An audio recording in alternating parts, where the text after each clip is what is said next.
Howdy y'all, it's Ryan from R&A Music. I don't know why I think that's funny, but I guess I do. Your mom and pop guitar shop deep in the heart of Texas, and today I've got a really special video for you, and I guess I'm just really excited to share it with you. I'm so excited. So today I'm bringing you a video about 5 ways you can get so excited about practicing the guitar. Super excited. That's right, I'm joining some of my friends like Pat David Music from Australia. Crikey, it's Pat. David Wallimann from Colorado. Love Colorado. And my friend Adam Ironside from the England over there. All those guys who are super awesome. And we're gonna have links to their videos in our description so you can go check out their tips to make practicing exciting. Let's get started.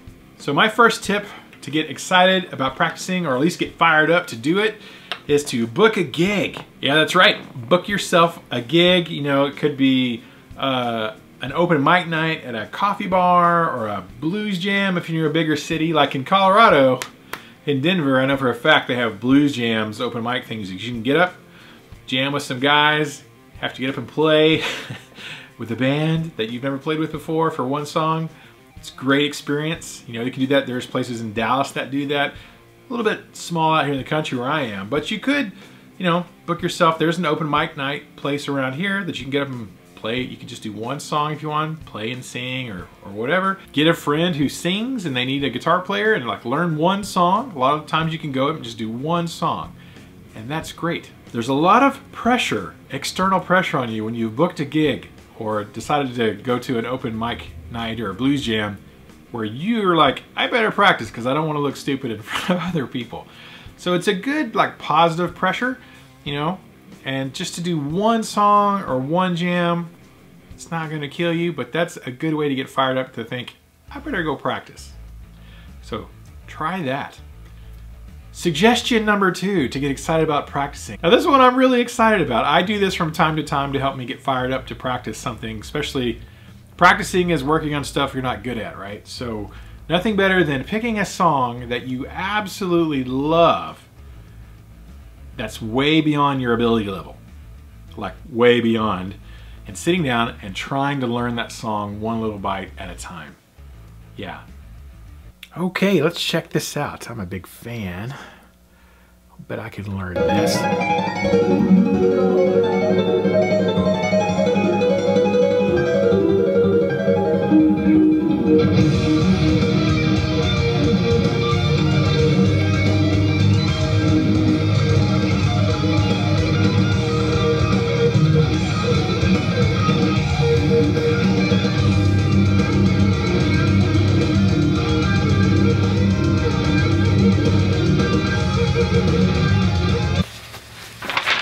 Okay, got my trusty dusty tablature.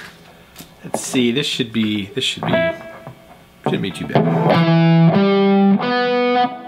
That's a stretch, Jeff.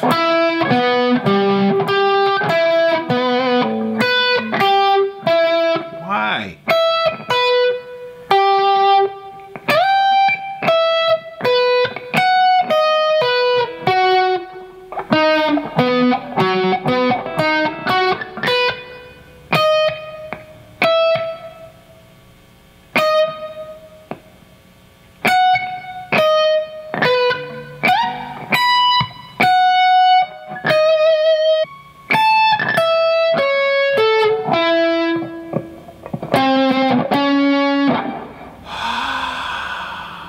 Jeff. Like that. Now it might be discouraging in one way, but it might be very encouraging in another way, because I firmly believe that you can literally learn to play anything if you slow it down enough. All right, now you may not be playing up at full-on Jeff Loomis speed, but you could play through that piece, or even just the opening whatever, one note at a time, very, very slowly. Baby steps, bite-sized pieces. How do you eat an elephant? One bite at a time, right? Get you started, and you might surprise yourself. You really might if you learn some tips and strategies on how to take apart a very difficult piece and take it one note at a time. That's all you gotta do. One note at a time, extremely slowly. You'll be surprised what you can do. So give that a shot. Now, after brutalizing yourself with a piece of music that is way beyond your current ability level, what feels really nice is to pick a song that you really love that's way too easy. Like way too easy. And sit down and learn it.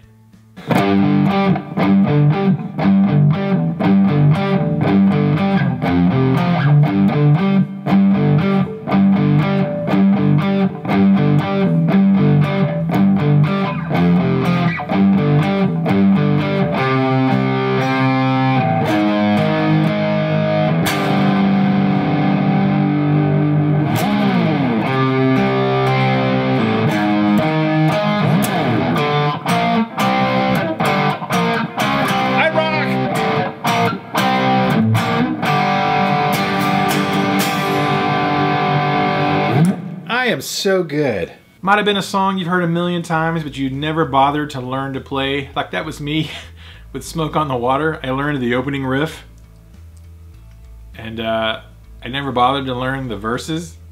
And the verses are super easy. And once I sat down and did it, I was like, oh my gosh, I can literally play this amazing rock song that everybody has heard of.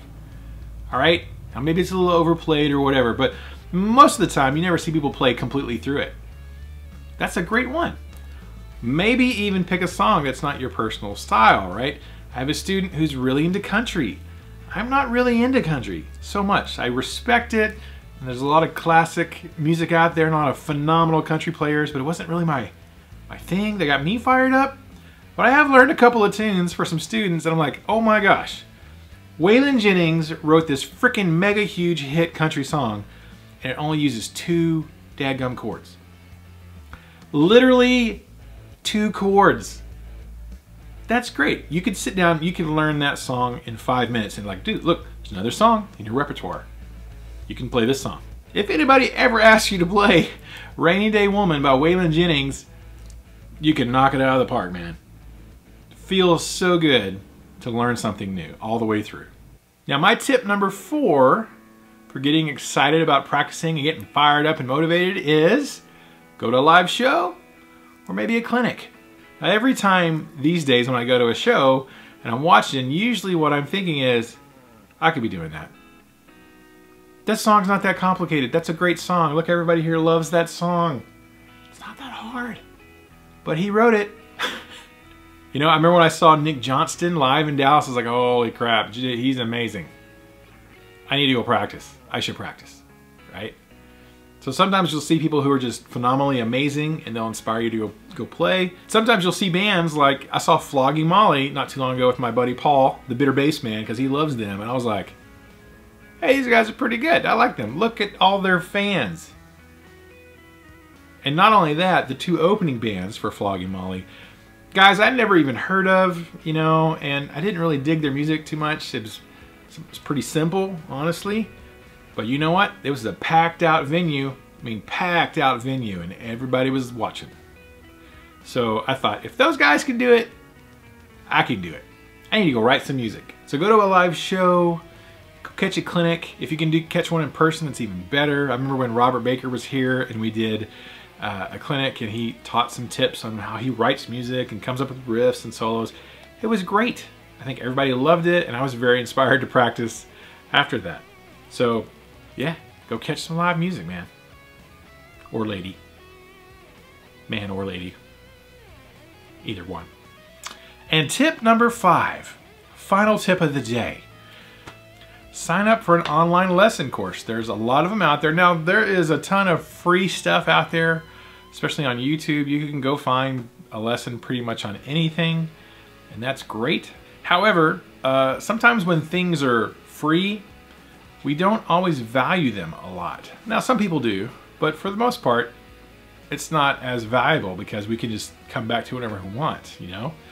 But if you put down some money, even if it's just a little bit, even if it's 10 or 15 bucks, you know, and you bought a course or a lesson on pentatonic scales or improvising or rhythm chops or theory stuff, you're more likely to actually sit down and do some work on it if it costs you a little bit of money. There's a ton of those out there. Now, of course, I like, Robert Baker is a good friend of mine. He has some phenomenal lesson courses. David Wallimann has got some. David's great. Rick Graham, who's a machine, has got some courses you can do.